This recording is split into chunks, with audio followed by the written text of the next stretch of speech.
Hello les amis, je vous retrouve pour une nouvelle vidéo sur le football et la Ligue Europa 2025-2026 et je vais vous présenter la finale de cette compétition Fribourg contre Aston Villa, un match qui a lieu ce mercredi 20 mai 2026 à 21h, un match qui va être passionnant. Donc dans cette vidéo, je vais revenir sur le classement et les statistiques dans la phase de poule ainsi que le parcours des deux équipes pour en arriver jusqu'à la finale. On verra le classement des meilleurs marqueurs dans cette Ligue Europa, tous les résultats des deux équipes aussi dans cette Ligue Europa, ainsi que les 10 derniers résultats toutes compétitions confondues et les stats de Fribourg et d'Aston Villa. Et on terminera par les compositions d'équipes et tactiques éventuelles, ce qui nous permettra d'avoir une idée et une tendance à cette rencontre. Alors pour ceux qui souhaitent voir ce match à la télé, sachez que vous pouvez le voir sur Canal+ Foot. Et donc dans la phase de poule, les amis, Fribourg avait fini 7ème avec 17 points en 8 matchs, 5 victoires de nul, une seule défaite, 10 buts marqués, seulement 4 buts encaissés, plus 6 de différence de but.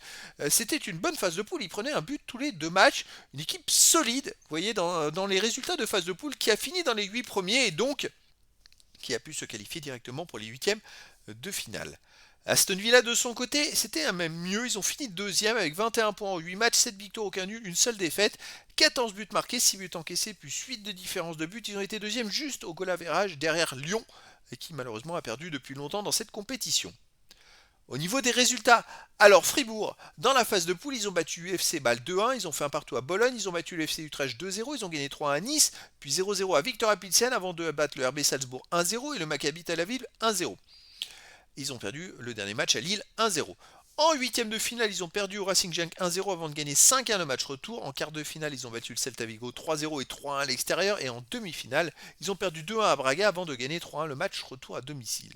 Aston Villa, de son côté, dans la phase de poule, ils ont battu Bologne 1-0, ils ont gagné 2-0 au Feyenoord Rotterdam, ils ont perdu 2-1 à Go Ahead Eagles, ils ont battu le Maccabi Tel Aviv 2-0, puis les Young Boys Bern 2-1, gagné au FC Bâle 2-1, ils ont aussi gagné 1-0 à Fenerbahçe et battu le RB Salzbourg 3-2. En huitième de finale, ils ont gagné à Lille 1-0 et battu Lille au match retour 2-0. En quart de finale, ils ont gagné 3-1 à Bologne et 4-0 le match retour. En demi-finale, ils ont perdu le match aller à Nottingham Forest 1-0 avant de gagner le match retour 4-0.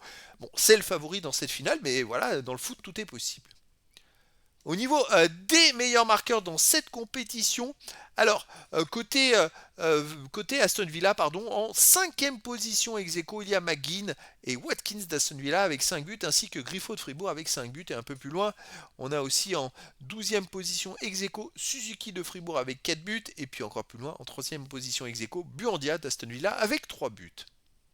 Les 10 derniers résultats, toutes compétitions confondues, Fribourg, 5 victoires, 1 nul, 4 défaites, 18 buts marqués, 16 encaissés, plus de différence de but. Ils restent sur 3 matchs de suite où ils ont fait 2 victoires, 1 défaite à l'extérieur. Bon, les résultats sont un peu moins bien. Quand on regarde les 7 derniers matchs, c'est 2 victoires, 1 nul et 4 défaites.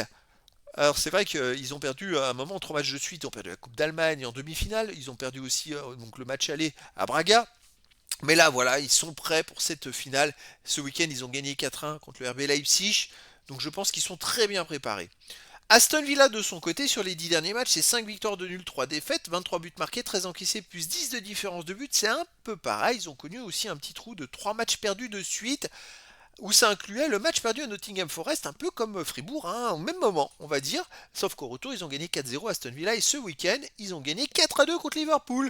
Je trouve que les deux équipes se ressemblent beaucoup dans les derniers résultats. Fribourg a gagné 4-1 contre Leipzig, Aston Villa 4-2 contre Liverpool. Les deux équipes ont renversé le match en match retour de demi-finale de l'Europa League. Je trouve que les deux équipes sont dans les mêmes types de résultats. Alors, peut-être qu'Aston Villa est peut-être légèrement au-dessus, on va dire en termes de niveau, mais c'est une finale, c'est différent. Alors pour moi, Aston Villa restera favori, je verrais bien une victoire de Aston Villa, 2 buts à 1, mais après dans le foot, tout est possible. Au niveau des compositions d'équipe et tactiques, les deux équipes joueront en 4-2-3-1 avec pour Fribourg gardien Atubolu, défense Treux, Ginter, Lienard, Makango, milieu de terrain défensif Eggestein et Manzambi, milieu offensif Elie, Best, Höfler, Griffo, attaquant Matanovic. Et pour Aston Villa, gardien Martinez, défense Cash, Konsa, Torres, Madsen, milieu de terrain défensif Bogard, Tillmans, milieu offensif Elie, McGinn, Rogers, Buendia, attaquant Watkins. Donc voilà, le décor est planté entre ces deux équipes. Et donc je vous donne rendez-vous ce mercredi 20 mai 2026 à 21h pour le match de football de la finale de la Ligue Europa 2025-2026. Fribourg joue contre Aston Villa. Voilà les amis, je vous dis à très bientôt pour une nouvelle vidéo.